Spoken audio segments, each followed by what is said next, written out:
ഞങ്ങൾ രാത്രി തന്നെ ഗുവാഹട്ടിയിലെത്തിയായിരുന്നു. എക്സിക്യൂട്ടീവ് ലോഞ്ചിനാണ് ഇന്നലെ ഞങ്ങൾ കിടന്നത്. പിന്നെ രാവിലെ എണീറ്റാണ് ഭുവനേശ്വർക്ക് പോകാനുള്ള ടിക്കറ്റ് എടുത്തത്. കോയമ്പത്തൂർ എക്സ്പ്രസ്സിലാണ് ഞങ്ങൾക്ക് പോകേണ്ടത്. ട്രെയിൻ രാവിലെ 6:15 വരുന്നത്.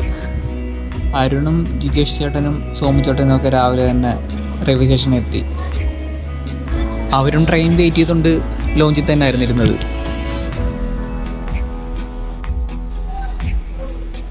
രാവിലെ തന്നെ റെയിൽവേ സ്റ്റേഷനിൽ നിറച്ച ആളുണ്ടായിരുന്നു. ഇവരെ കണ്ടിട്ടാണ് ഞാൻ വീഡിയോ എടുത്തത്. അപ്പോൾ തന്നെ ആ പെണ്ണ് മുഖം മറച്ച്. ഇവരെ കാണുമ്പം നമുക്ക് ജപ്പാൻ, കൊറിയ ഇവിടെയുള്ള ആൾക്കാരെ കണക്ക് തോന്നും. ഞങ്ങൾക്ക് ഇന്നലെ രാത്രി വന്നപ്പം ഷെയർ ടാക്സി ഒന്നും കിട്ടിയില്ല. പിന്നെ ഞങ്ങൾ നോർമൽ ടാക്സിയിലായിരുന്നു വന്നത്. ഈ കാണുന്ന എക്സിക്യൂട്ടീവ് ലോഞ്ചിലാണ് ഞങ്ങൾ കിടന്നുറങ്ങിയത്. ഇവിടെ ടിക്കറ്റ് എടുക്കുന്നവരെല്ലാവരും ഇത് തന്നെ പരിപാടി. നേരെ ടിക്കറ്റ് എടുക്കുക, നേരെ താഴെ വല്ല പുതപ്പൊക്കെ വിരിച്ച് നേരെ താഴെ കിടന്നുറങ്ങും. ഈ ഇരിക്കുന്നവരെല്ലാവരും നാഗാലാൻഡിൽ നിന്ന് വന്നതാണ്. കോളേജ് സ്റ്റുഡൻസാണ്. അവർ കോളേജ് ട്രിപ്പിന് വന്നതാണ്. ഫോണിൽ നോക്കാതെ ക്യാമറ ഓൺ ചെയ്തായിരുന്നു നടന്നത്. ഈ ബ്രോ കൈ കാണിച്ചത് ഞാൻ കണ്ടില്ലായിരുന്നു. ബ്രോ വീഡിയോ കാണുവാണെങ്കിൽ ഒരു ഹായ്.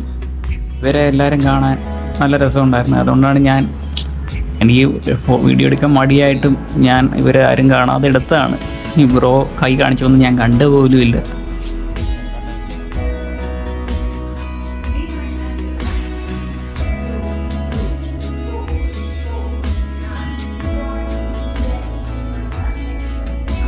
ഇവർക്ക് പോകാനുള്ള ട്രെയിൻ എത്താറായി. അപ്പം അവരെല്ലാവരും അവിടെ നിന്ന് ഇറങ്ങുവാണ്.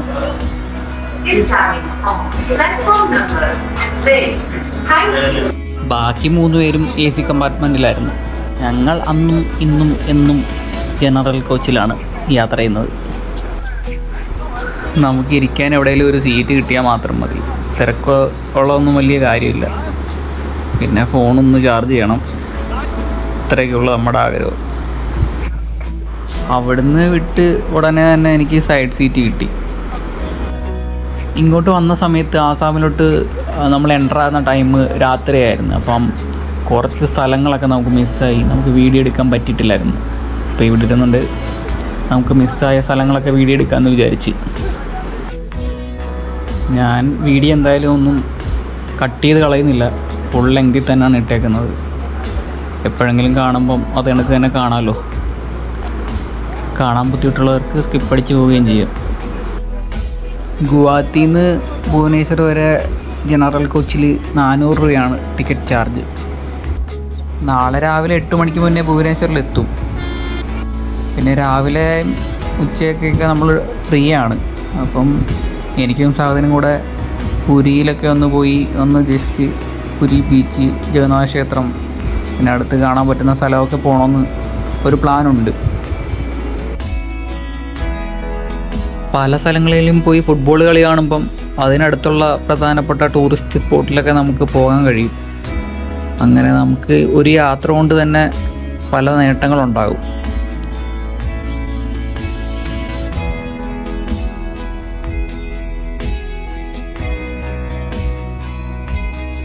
ഈ പ്രദേശങ്ങളെല്ലാം കേരളത്തിൻ്റെ അതേ ഭൂപ്രകൃതി തന്നെയാണ്.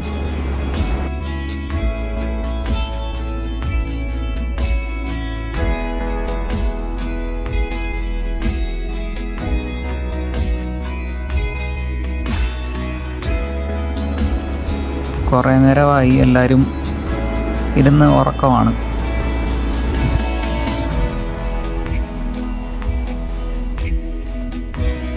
ഇവിടുത്തെ കൃഷി സ്ഥലങ്ങളൊക്കെ വളരെ മനോഹരമാണ്. എന്ന് വെച്ച് കഴിഞ്ഞാൽ ഒരു സ്ഥലത്ത് നെല്ല്, അതിൻ്റെ തൊട്ടപ്പുറത്ത് തന്നെ തേയില കൃഷിയുണ്ട്. പിന്നെ കുറേ സ്ഥലത്ത് പൈനാപ്പിളുണ്ട്. ഇവിടെ എല്ലാം നിരപ്പായ സ്ഥലത്താണ് തേയിലയൊക്കെ കൃഷി ചെയ്യുന്നത്. പിന്നെ എല്ലാ കൃഷിയുടെ ഇടയ്ക്കും വലിയ വലിയ മരങ്ങളും എല്ലാം ഉണ്ട്. കൃഷി പോലെ തന്നെ വളരെ വിശാലമായിട്ടാണ് ഇവർ പശുക്കളെയും ആടുകളെയൊക്കെ വളർത്തുന്നത്. ഒട്ടനവധി സ്ഥലത്ത് ഇതുപോലെ നിരവധിയായിട്ടുള്ള പശുക്കൂട്ടങ്ങളും ആടിൻ്റെ കൂട്ടങ്ങളൊക്കെ ഉണ്ടായിരുന്നു.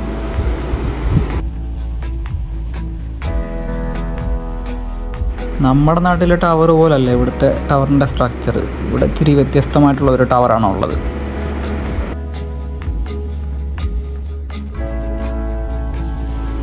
ഈ കാണുന്നത് തേയിലത്തോട്ടങ്ങളാണ്.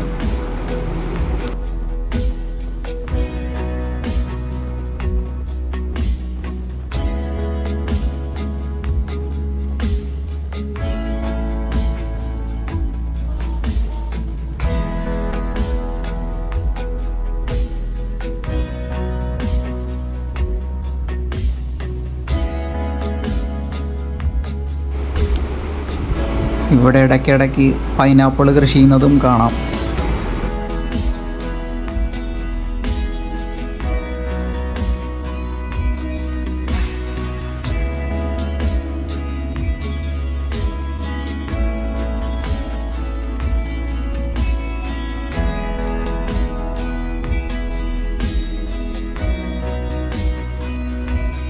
ഇവിടെ നോക്കിയാൽ ആദ്യമേ തേയില, തൊട്ടപ്പുറത്ത് നെൽകൃഷി, അതിൻ്റെ തൊട്ടപ്പുറത്ത് പൈനാപ്പിൾ കൃഷി, വേറെ എന്തൊക്കെയൊക്കെ ഉണ്ട്.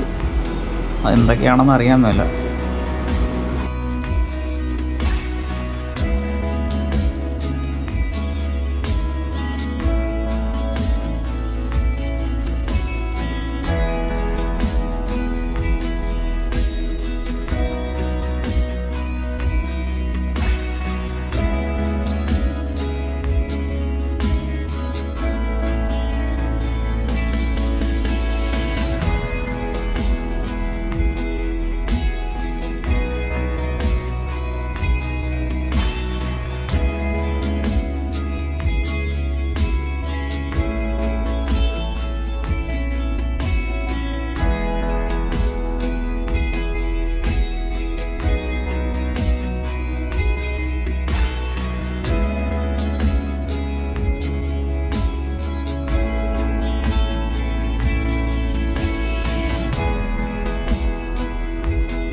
നമ്മുടെ കേരളത്തിലെ പോലെ തന്നെ ഒരു വീടും ഒരു ചേച്ചി,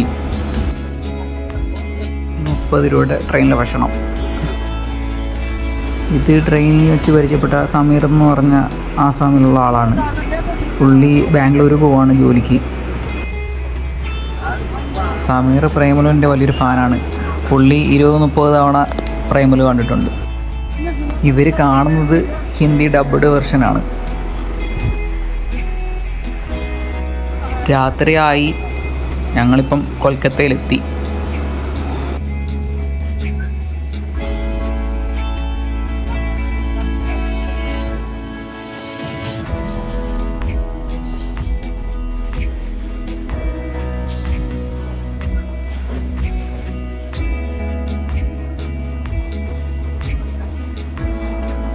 രാത്രിയായാൽ എൻ്റെ പതിവ് ശൈലിയാണ് നേരെ താഴെ അങ്ങോട്ട് നിവർന്ന് കിടക്കുക.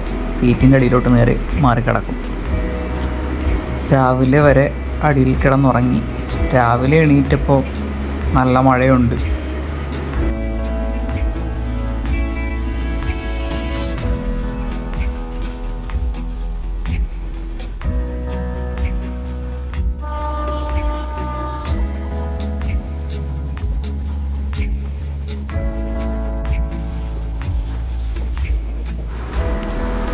അങ്ങനെ ഭുവനേശ്വർ എത്തി ഞങ്ങൾ റെയിൽവേ സ്റ്റേഷനിൽ ഇറങ്ങി. എല്ലാവരും കൂടെ ചേർന്ന് നിന്നൊരു ഫോട്ടോ എടുത്ത് അത് മഞ്ഞപ്പടയ്ക്ക് അയച്ചു കൊടുത്ത് അവർ കേരള ബ്ലാസ്റ്റേഴ്സിൻ്റെ പേജുമായിട്ട് കൊളാബ് ചെയ്ത് ഫ്രണ്ട് പേജിൽ തന്നെ ഇട്ടിട്ടുണ്ടായിരുന്നു. ഭുവനേശ്വർ റെയിൽവേ സ്റ്റേഷൻ്റെ പുറകിലുള്ള കമല എന്ന ഹോട്ടലിലായിരുന്നു ഇവർ റൂം എടുത്തിരുന്നത്. ഞങ്ങൾ മാച്ച് കഴിഞ്ഞിട്ട് ഇവിടെ സ്റ്റേ ഒന്നും ചെയ്യുന്നില്ല. ഞാനും സഹദും ഇന്ന് രാത്രി തന്നെ അങ്ങ് പോകാനാണ് പ്ലാൻ. ഞങ്ങളിവിടെ കൊണ്ട് ബാഗ് വെച്ച് ഇവർ 3 പേരും എങ്ങും പോകുന്നില്ല. ഇവരിവിടെ തന്നെ കാണും. അപ്പോൾ ഞങ്ങൾ അടുത്ത ട്രെയിൻ കയറി പുരിയിലോട്ട് പോകാനിരിക്കുകയാണ്.